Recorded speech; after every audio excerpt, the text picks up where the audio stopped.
Good morning, gamers. Welcome back. So, our party is still in Barovia. They just vanquished a bunch of vampire spawns. So, what shall they do next? That's right. I am the AMDM Lee. This is my cup of coffee, and you're watching BridgeWater Nights.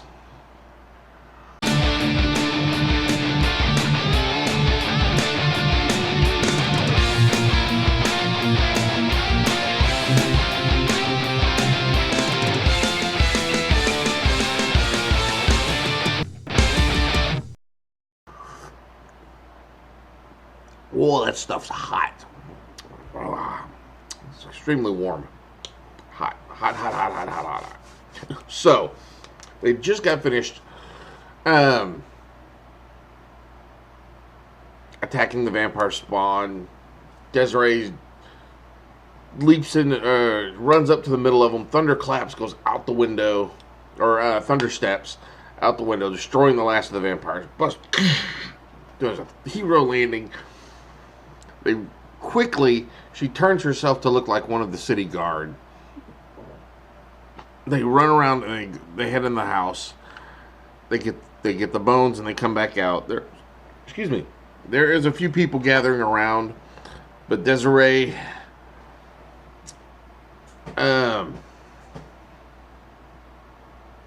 telling them, move along, you had some volatile chemicals in there that created an explosion, the varnish. So that's what caused all the ruckus. The people could smell something was wrong. They could tell something was wrong, but they didn't care that much. So the party goes back to they take the bones back to Father Francis at the church. He proceeds to hollow the ground again with them. And then the party goes back to the inn to discuss what they're going to do next. And while they're doing this, for some reason, they then remembered the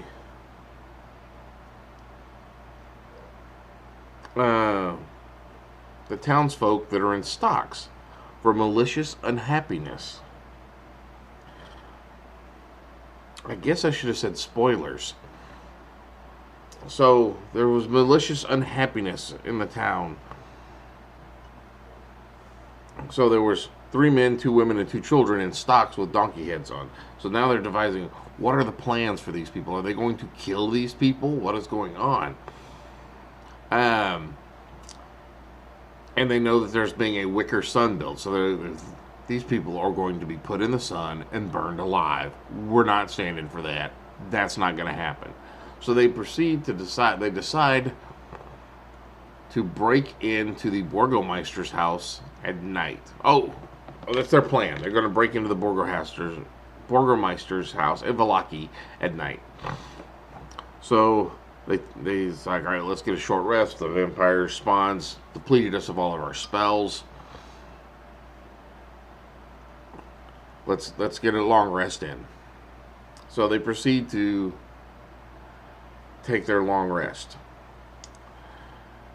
Vanique, who is now a warlock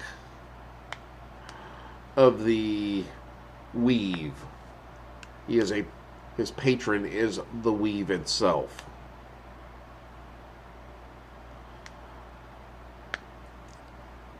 And he decides, with his ability, he no longer needs to sleep. So he doesn't. He stays up. Well, while he's staying up, he notices 2 of the party members are starting to have nightmares. So he goes over and wakes them up. And then Clay, or while they're awake, they notice the other 2 party members are starting to have nightmares.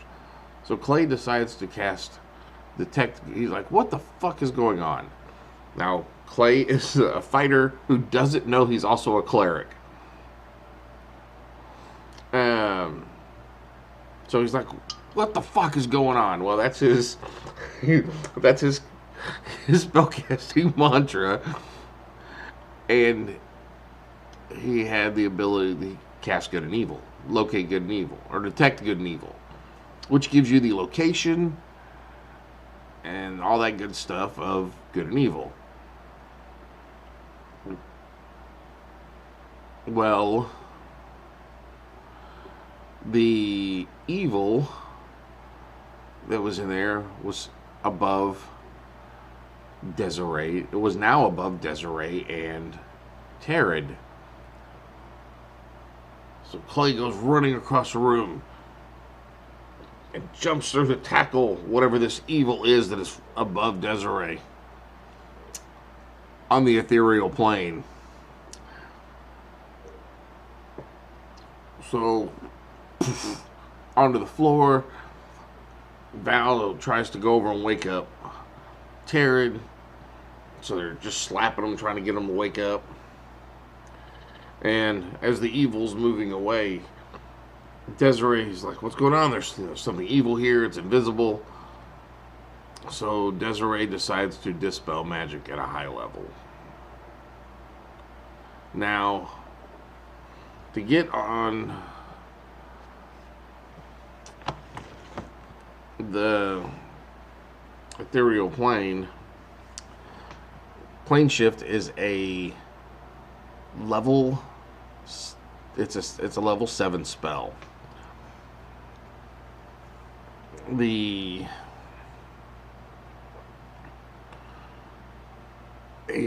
starts to roll his dice, and then he realizes he has inspiration. And in my game, inspiration doesn't give you an advantage. It gives you an auto success. It gives you a nat 20 automatically. It's usually something that I'm like, this is going to. If you come up with something that's a clutch moment type situation and you think this will work, that's when you use this. So he goes, "I want to do that, and I want to use my inspiration." So he hands over the inspiration token. So I was looking at the spell and the way night hags work, because they can basically cast it once a day and go into the ethereal plane. So I was like, you know what? Let's go ahead and do this. So it dispelled magic on the hags. Well, technically it dispelled magic on one hag, and the other one was like, "Oh, we're going back. All right, we'll take them." It goes with them. I couldn't remember the names of the hag sisters, so I called them Estelle and Beatrice. And then there was a fight breaking out in the room. After a few rounds, excuse me, after a few rounds, the party demolishes the hags and then feed them to Clarence, the armor mimic. So Clarence gets scooped off, eats that. So they get their long rest in. So then they decide to go to the Burgomeister's house. So I placed some guards there. And this is where the bard proceeds. Desiree comes in, makes herself looks like a guard again. The party goes up there and they see a couple of guards at the front door, and there's one doing a patrol in and out. He goes, "I want to wait till the patrol comes back around, and when he gets to the door area where those three are together, I'm casting sleep." And the guards in Vallaki are basically commoners. So he definitely takes them out, as well as the two guard city I had placed inside. So they're asleep. So he proceeds to sneak in. They get up to they go upstairs. They go into the library. They snag a couple of books. They go into Isaac's room, Isric room, see all the dolls. They find a magic mirror in the bridal room. And at this point, Desiree is fascinated with this mirror, and she's taking it with her. And the bridal room is connected to the master bedroom, which Taryn then decides to open the door. So it was the Baron, the Baroness, and the two mastiffs in the room. Sleep. So then he goes over and he sees the trap door, goes upstairs, searches around for a little while, finds the thing. Now, there's a cumulative 20% chance for them, for every hour they search, to find this. So I had him roll. He rolled very high on his investigation. Very high. So I used that as a modifier. And then I rolled the percentages. And when you roll percentages, you usually want to roll under that percentage. I rolled an odd one. So it didn't take him long to find it. But they have an item. One of the items they need for the quest. And then proceed to sneak their way back out, while the whole time Desiree's been plucking this mirror off the wall. But every time they had to do a stealth roll, Taryn cast sleep, cast sleep, cast sleep. I think he used almost all of his spell slots on sleep spells to keep these people unconscious. So they decided to take the mirror out the back door. So down there, they've been messaging with each other. Desiree has been messaging with the rest of the party. They go out, they start to head down, they hear there's people downstairs, so Valharis comes around, knocks on the door, and then steps aside. Guard opens the door, checks out, and she whacks the guard. She stated non-lethal force, just enough to knock him out. She rolls really high and would have done like 15 points of damage. So he's out. So then the other guard comes rushing up. Dave, what's going on? Dave, wake up, Dave. Whack! She whacks Dave. Dave's out. So she then proceeds to pull the bodies towards the table to prop them up. She didn't get both of them before she heard noise from the other end of the house, with the guards like still trying to figure out why they were asleep coming back. Then they slowly make their way at 3 o'clock in the morning back to the inn. It was a fun night. I think with the clutch thing on it was that sleep spell that Taryn had completely just spammed. It's a good spell for low-level creatures. It's really useful when dealing with town guards.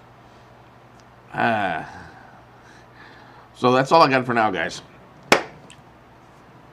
If you like these videos, please click on the like button. If you think someone else will like them, please click on the share button. Every like's an inspiration, every share's an advantage, and every subscription is an experience point. Help me gain 300 experience points so I can get to second level. And as always, the AMDM does hereby authorize you, the viewer, to gain 10 experience points for every video that you share. Just tell your DM the AMDM said so. That is all I have for now. So, my good friends, go forth and roll some dice.